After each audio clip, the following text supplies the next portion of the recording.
Hey, you're watching the Matador Lounge. On today's show, Rebecca Goekler, a student author here at the school. Stay tuned.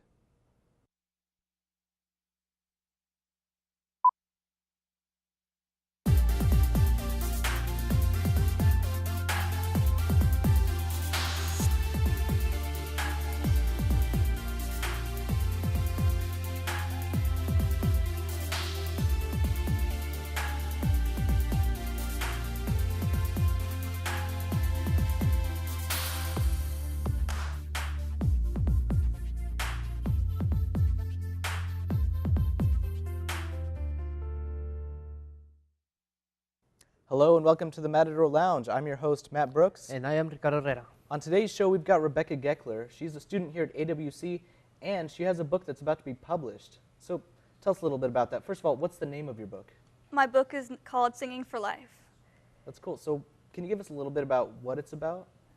Well, I was so tired of all the vampire books, all the magic books, so I wanted to go a different route, and I just went with alchemy, because I thought that would be different, more people would like it. So my book is pretty much based on alchemy, so it's pretty cool. So how long has this process been? Like, when did you start writing this? I started writing it 2 years ago, and I finished in 3 months, the whole book, but it took another 3 months to edit it, and it took me about a year to find a publisher who actually wanted to publish it, because I had to go through so many no's, a lot of tears, but then it finally got through, and now it's going to be on the shelves in the next 2 months. So who inspired you to make this book? It was actually kind of a funny story because I remember the exact moment when it happened. I was at Desert Mesa volunteering and doing a walkathon with all the little kids, and I was talking to my friend about it who also likes to write, and I was telling her about this story that I had, idea that I had, and she really liked it, so I just went home and started writing, and before I knew it, it was a whole book. So that's really cool. So how has that experience been trying to find a publisher? Heartbreaking.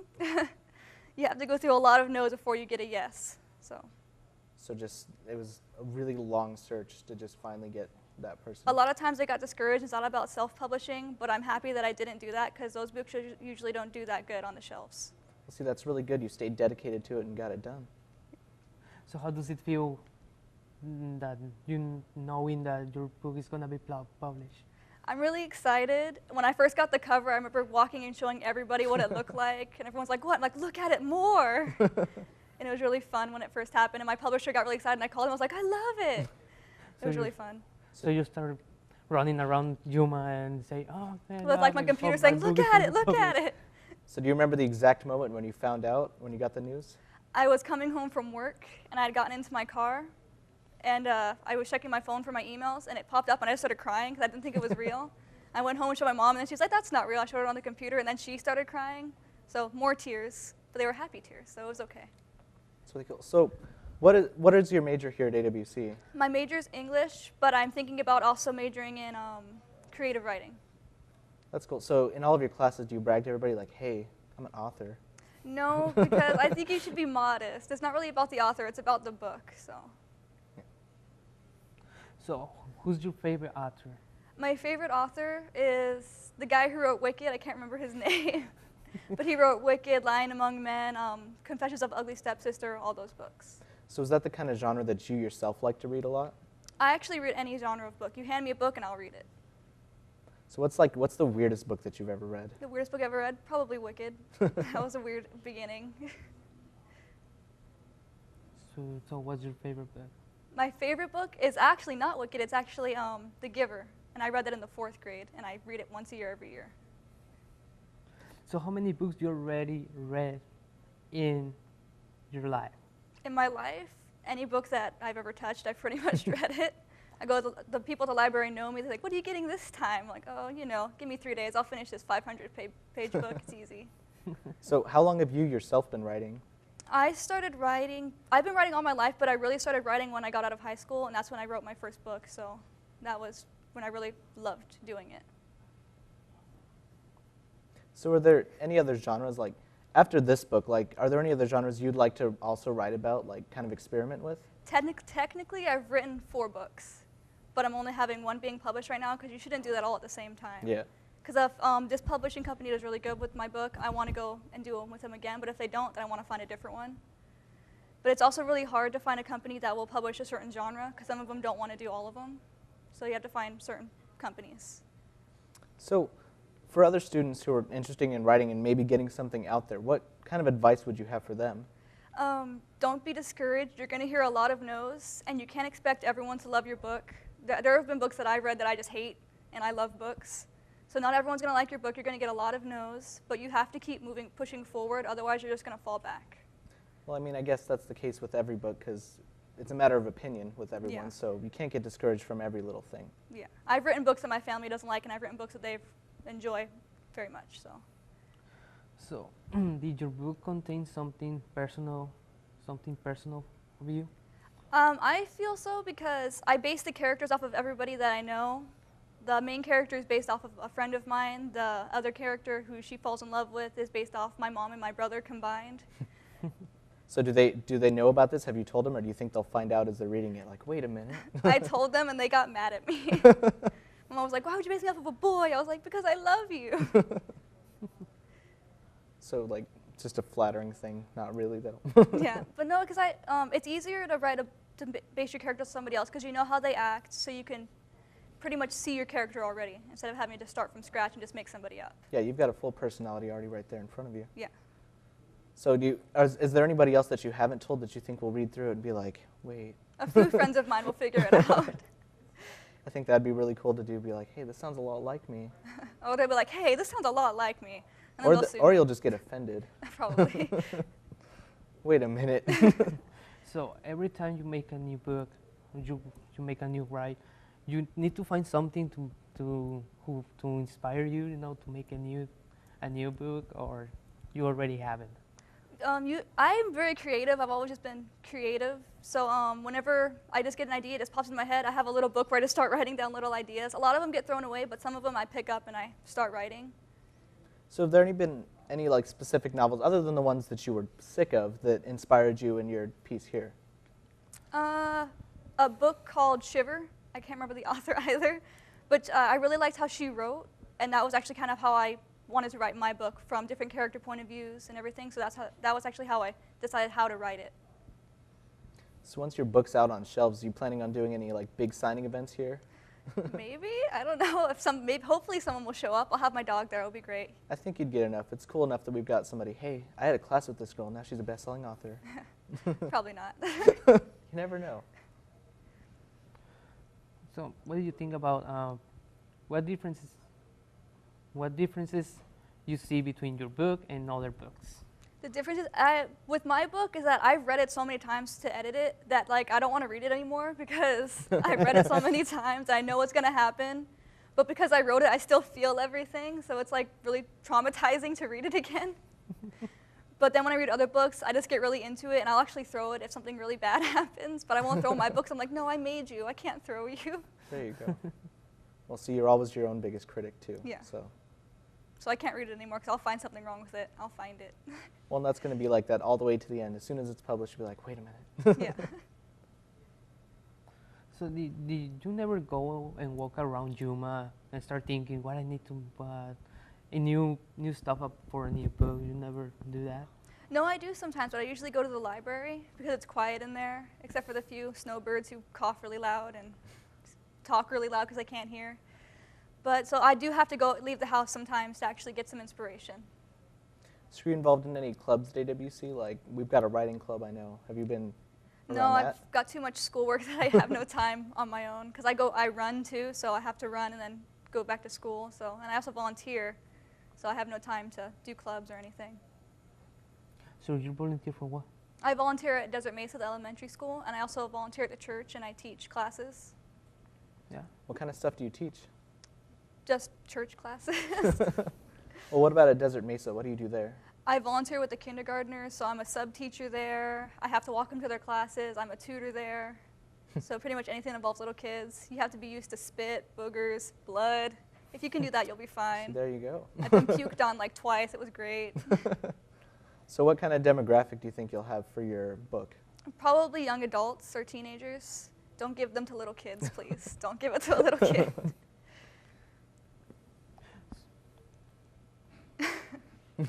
So like, can you give us a little bit more about your story? Like maybe a little bit of a rundown, a sneak peek of it?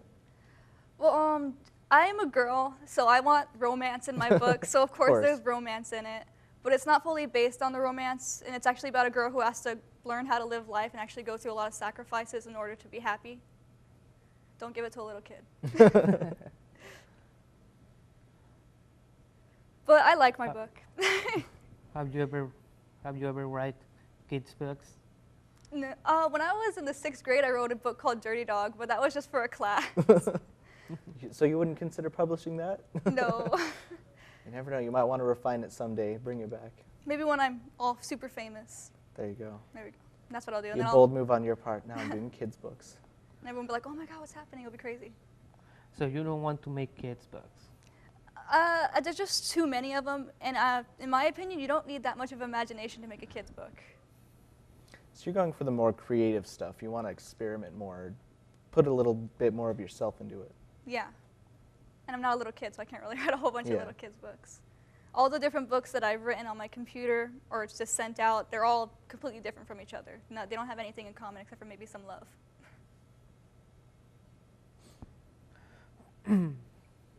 So what about when? So what about? What did you think about some books? Let's see. Did you ever read Harry Potter book? Yeah, I love the Harry Potter books. So what do you think about reading that book? Then the What's difference between between that one and my book? yeah. Well, the reason I love Harry Potter books, but it's just that after that came out, there were so many other magic books that came out that I was just tired of that demographic and I wanted something different. But then all these vampire books came out, and you know what? Vampires don't sparkle. They don't. I love the Twilight books, but vampires don't sparkle. That's not what vampires do. They sparkle a little bit because they catch on fire sometimes. That's sparking, not sparkling. So vampires eat you. That's what vampires do. They don't sparkle and be all like, look at me, I'm pretty. No. So are there any like vampire novels that are actually match what your expectations are for that? Dracula. There you go. Classic. That's what vampires are.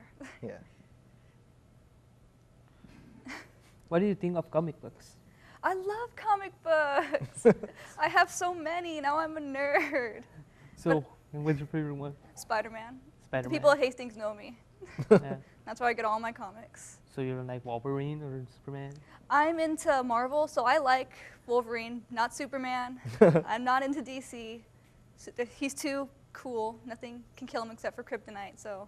Well, I mean, it's not a very interesting character. You got no flaws. Exactly. All my characters have flaws in my books. See, there you go. And that's why my friends don't like him, because like, you base it off of me, look at all the flaws I have.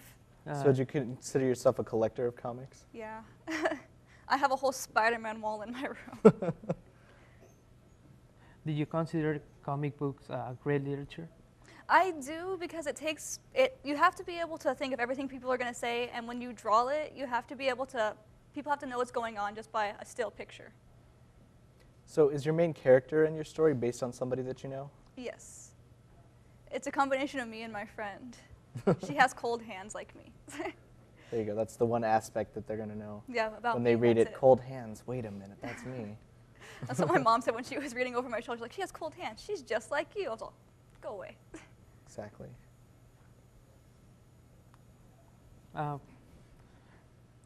What do you think? Do you think that the comic books are great literature as the novels? No. No.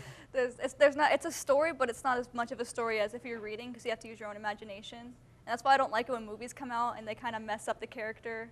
Like, that's not how I saw that guy. So what do you prefer, novels or comics? That's hard. I love them both so much. So you like let's see, short novels, or you like long novels? I like it when they're longer, because when you finish it, you feel more fulfilled, and you don't feel like you were cut short, like, hey, there should be more in here. So would you ever consider collaborating with an illustrator, maybe making a story for a comic someday? Maybe, but I don't think I'm ever going to be that creative. Yeah, you you have never to, know. Yeah. Things go on. So how many books do you think already you read? You already read, I mean. More than 100. I've read Wow. so many books. All right, well, Wow. thank you for coming on the show today. It's been really great talking to you. We'll look for your book in stores in 2 months, you said? Yeah, 2 months. Great, so that's That's cool. Singing for Life, right? Yep. That's great. All right, thank you. Up next is a segment by Pamela Black entitled 21st Century Renaissance. Stay tuned, everybody. Stay tuned. Hello. Thank you. My name is Pam Black. I'm the presenter of a short series of films introducing the idea that we, the human race, are due for a new renaissance in the 21st century. From the 14th to the 17th century, humanity awakened from a deep sleep and repression of the Dark Ages. Perhaps it was the plague which resulted in millions of people dying that awoke humanity and made them question their existence and drove them to look for a deeper meaning in life. The massive death toll of the plague was traumatic and shook people to their core, making them ask questions like, what is the truth? How do we create beauty? And what is the meaning of life? They looked for the answers in intellectual pursuits in the form of art, religion, math, music, literature, the sciences, and humanistic studies like history and politics. Processes were developed like the scientific method in an attempt to validate the veracity of their work. They first turned to the ancient writings of the Greeks, Romans, Egyptians, from which they advanced to innovating new discoveries, inventions, and concepts. This series is designed to explore several of these fields, looking at where humanity was in the last Renaissance, where we are today, and what futuristically is feasible in the respective fields of study that would spark a new Renaissance. The field of science made extensive progress in this period of time. Christopher Columbus's voyage to the New World helped prove the world was not flat. Leonardo da Vinci's studies increased knowledge of anatomy and created a myriad of inventions. Galileo's use of the telescope furthered the study of astronomy. There were many great advances in the Renaissance that continue to influence us. Today, I'm going to ask some probing questions to Arizona Western College science professors.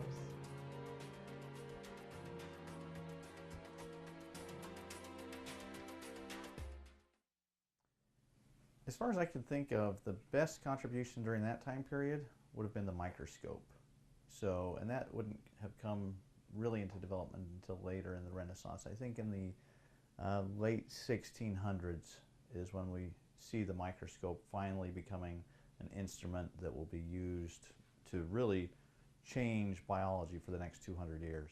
I'd have to say that during that time there was becoming a better understanding of the natural world and how things work a little bit were being developed, some of those concepts and ideas. Some of the earliest classifying of minerals and rocks was also undergoing there and was being published, so that there was an effort to try to understand the complexities of our planet. The Renaissance. Galileo's understanding of the universe changed our understanding of ourselves. And he did experiments, and from those experiments figured out new ways of looking at the world. He looked through a telescope and saw new worlds that we had not seen before, saw the moon in ways that we had not seen before. And in the Renaissance, we learned that we could understand ourselves and the world around us in ways that we did not believe before. And that was challenging to the authorities. And Galileo was a fascinating person in that time. He did experiments in ways that people had never done experiments before. Fascinating gentleman.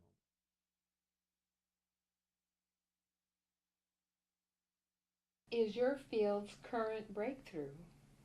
Current breakthrough started late 1800s. Combination, theory of evolution and then genetics. So Darwin and Gregor Mendel started figuring out patterns of inheritance. But the breakthroughs in genetics came starting in the 1940s with identifying that DNA was the molecule of inheritance, 1950s figuring out the structure of DNA, and then 20 years ago we sequenced the first genome, a bacteria, completely sequenced. 10 years ago we sequenced the entire human genome, so lots happening with genetics. Oh goodness. There's so many in the geosciences. It sort of covers such a broad area. Obviously, if we're looking at recent times, the idea of plate tectonics and the movement of plates on our planet really is only about 45 years old or so. And so that's kind of a new, has been the new underpinning ideas of geosciences. And of course, we've reached out beyond the planet, and we've been exploring our nearest neighbors, the moon, of course, and then now Mars is getting lots of attention. Pretty soon, we're going to be exploring the asteroids to more detail, to better understand our solar system and its beginnings. So those are some current thrusts. Perhaps also a better grasp of the changes that are ongoing on our planet now in almost a real-time sense, using satellite technology and ground-based resolution as well. I've changed careers in my lifetime. I started out as an analytical chemist in the laboratory and managing labs. A few years ago, I became an educator. And so I'm speaking from the educator standpoint. I'm at the end of my career, and I'm becoming, and I'm looking for replacements. I'm 64 years old, and I started in 1975, so I've been doing this a long time. I need someone to replace me. I'm looking to recruit people here at the college to become scientists. Maybe some of them are going to become Nobel Prize winners. I don't look for any of that money. If somebody wins a Nobel Prize, they'll get $1.25 million. Don't need any money. I just need them to mention me over in Stockholm, Sweden when they get that prize. Because science is a lot of fun. In my field, when I was working, I made a good living. And breakthroughs come from a lot of hard work, where people learn new ways of looking at this world around us, new ways of understanding it that we didn't have before. And those new ways of understanding come from young people. The breakthroughs come from people in the 25 to 30 year age group. Einstein was just over 25 years old when he made his big discoveries. Niels Bohr, 25 years old. I can go on down the list, more and through many scientists. That's when the mind is the most creative. I'm 64. I'm good. My wife says I'm good, but I'm not as creative as I was back in my mid-20s. And so I'm looking for people at this age group right now in college now to take over from us old folks. And that's where the new breakthroughs are going to come.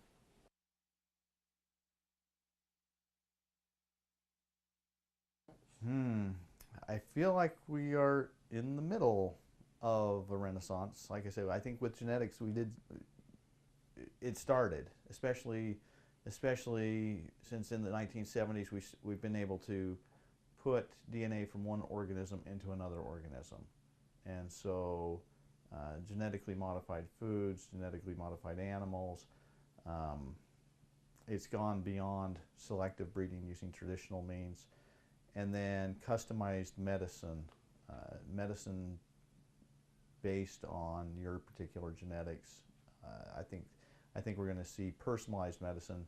I think probably within 10, 15 years, having your genome sequenced will be a standard medical procedure as you're going to see the doctor. And then anytime, if you have a cancer, sequence the entire genome of that cancer cell, compare it to a non-cancerous cell, and say, oh, here's exactly what happened, here's why you have cancer, and here's a targeted therapy for that particular cancer. Well, a 21st century renaissance implies completely new ideas are coming forward. I think the geosciences are going to help the challenges that are going to face the growing burden of resource depletion, population expansion, and those capacities. We're seeing kind of the beginnings of it today. I think that geoscientists are getting a better grasp on patterns in climate and what to expect in the future, modeling certain things about weather patterns and climate, more refined aspect of watching changes that occur on a year-to-year basis and try to formulate that in some kind of a comprehensible package. Geologists look to the Earth's past to try to envision what the future might hold for us. And so those kinds of tools will be 21st century Renaissance is going to come from new minds, like I said, seeing the world in new ways. Star Trek gave us the idea of transportation from one spot to another. Beam me up, Scotty. That's just a theory. Could we do it? Takes too much power right now, but in theory it could work. How can we do it? We got to find a way to do it. In my generation, I remember the first people walking on the moon. 1969. What are we going to do next? I don't know, because my mind is old and set in its ways. I got to get some new people thinking about what we need to do next. It's hard for me, someone at my age, to think what's going to be the next Renaissance, because we can't think of it. The powers, when Galileo was working in the 1600s, they couldn't conceive of what he was doing and what his discoveries were bringing about. They had no idea what was going to happen because he was challenging everything they were thinking. So we don't know what the new Renaissance is going to bring. It will be strange to us. I can't predict. I don't want to try to predict. I want to see. My great-grandmother, who was born in 1883, saw horses give way to horseless carriages, give way to trains were still going then, but give way to airplanes, give way to space travel. She saw those 5 things happen. What are we going to see next? Thank you for your contribution to the examination of the Renaissance in the future.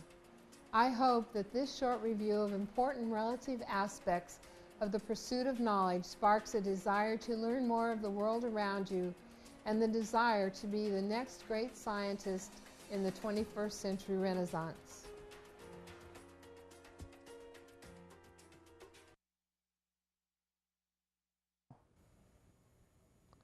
Our replay dates are 4 a.m. and 11 a.m. and 4 p.m. and 11 p.m. daily, so you can catch us any day of the week. We are your hosts, Matt Brooks and Ricardo Herrera. Thank you for watching. Thank you, people.